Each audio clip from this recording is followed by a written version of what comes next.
standing up after a clinch straight up, and he's so vulnerable for either left hook or right hand. And you see he was deliberate.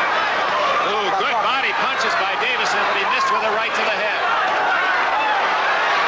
Davison scoring, but missing with a wild right. And Curtis in a little bit of trouble. Curtis is trying to hang on here. Davison's physique is misleading. He is very strong. Look at the legs on it. What a puncher. Now what Davison should be doing now, because Parker's completely bewildered, is to keep him at bay, keep him off the jab, and then start throwing those shots under and over. Parker taking a lot of punches here in round 5. Punch away, Frank, come on. Punch away under there, come on. Bang your way, Frank, come on. And Davison is not collecting the body. Step back, come on, you broke. I can't step back. Mills Lane doing a good job. He's earned his wages tonight. Keeping these two hammers apart. Less than a minute remaining in round 5 as we approach the halfway mark in this scheduled 10-rounder.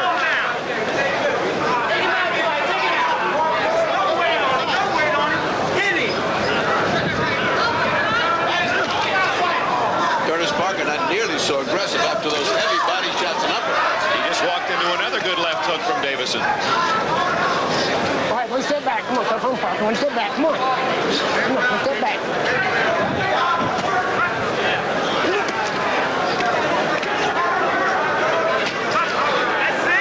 Ooh, solid right hand underneath by Davison. And a countering right hand from Parker.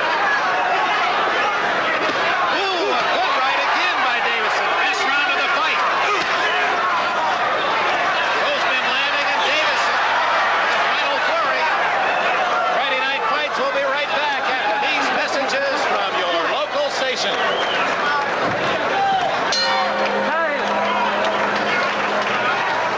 Between rounds, he stands the entire 1 minute between rounds. Curtis Parker, the more orthodox, taking the breather on the stool, and they like Davison's work in round 5. He landed a lot of heavy blows to Parker.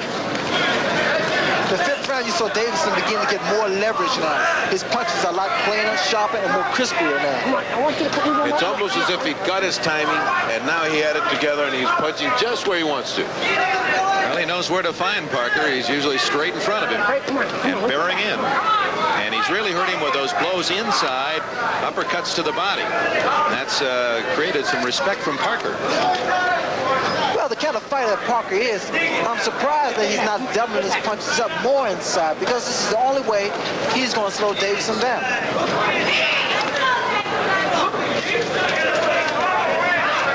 Again, as you pointed out, Ray, when he was backing away, again, Davison backing away with his chin up. That could be hazardous. So far, it hasn't hurt him. It's a very bad habit for any fighter. You can hear the power of the punches. Both been inside. All right, wait, one step back. Come on, one step. Come on.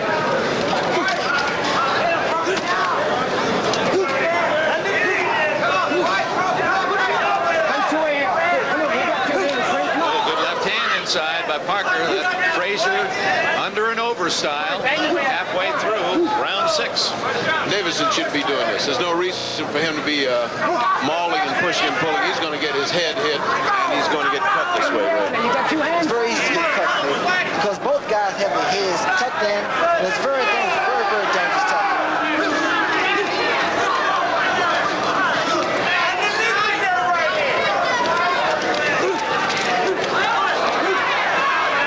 You know the way Davison backed off, head straight up again.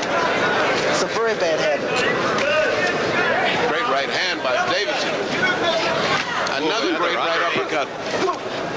That's been by far his best punch. The right hand underneath, ripping up inside.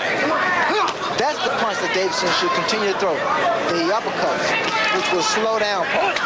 Ooh, you can hear the power of that blow to the rib cage thrown by Parker.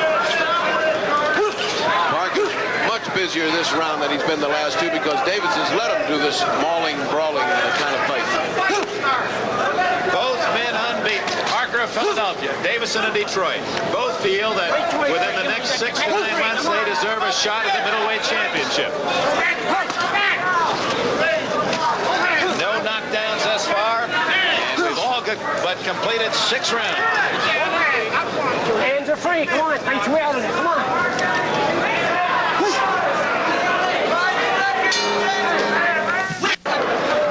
Curtis Parker on the stool, and for the first time, Dwight Davison across the way has elected to sit out this 1 minute interval. He has been standing after the first 5 rounds.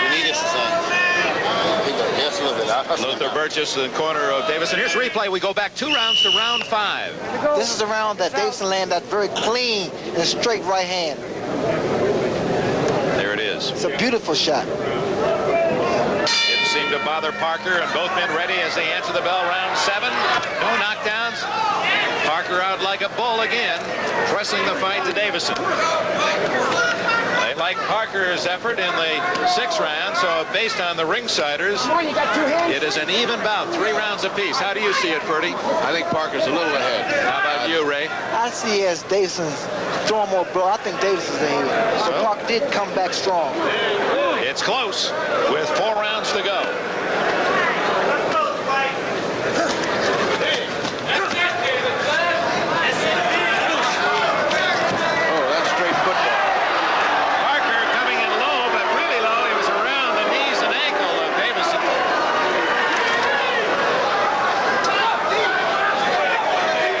Parker's so hard to hit.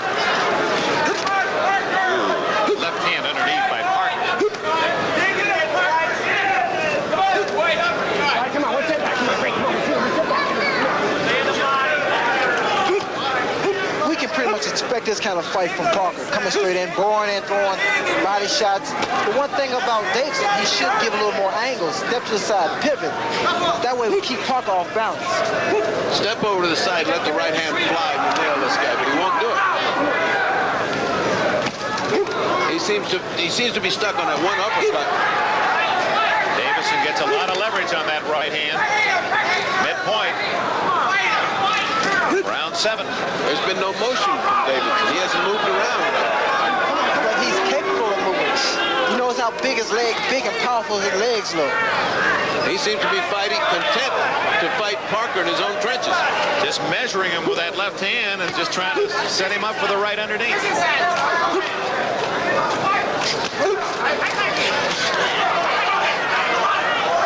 minute remaining in round 7. No knockdowns. 2 knockout punchers. Dwight Davison in the green. Curtis Parker in the red.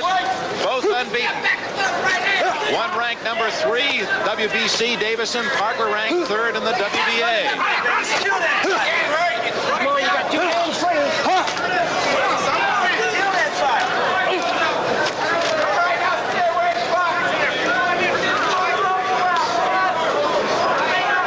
With their big knockout records, neither man accustomed to going the 10 rounds very often. And conditioning could be a factor in the final 3. What homework they're doing to the body. They just are really devastating punches to the body. Like hitting the bag. Davison. Ripping right hand by Parker. Final seconds of round 7. Step back, please. Come on. Freddie Pacheco, Dick Enberg in Las Vegas. Round 8. Unbeaten, Dwight Davison and Curtis Parker. And most of the ringsiders feel this bout is almost dead even in the last round given to Davison, which would give him a slight lead, 4 rounds to 3 in the eyes of those voting unofficially. And a reminder, after this round, Freddie will be chatting with Muhammad Ali. All right, we've heard those vicious body blows, and here comes Parker ripping a right hand to the side of Davison. You've had to be on the receiving end, not too often, of the hard body punch. How can you make us appreciate what these guys are going through tonight? Well, those body shots, especially being delivered by both fighters, it's a strange feeling. It's really not that painful, but it stops your circulation off for a second. It's like going down underwater and coming up for that breath of air. It's a funny feeling. Parker, the shorter man at 5'8". Davison 6'1" to 6'2", back against the ropes. The style of the fight exactly as anticipated. Parker, the aggressor, constantly bearing in, ripping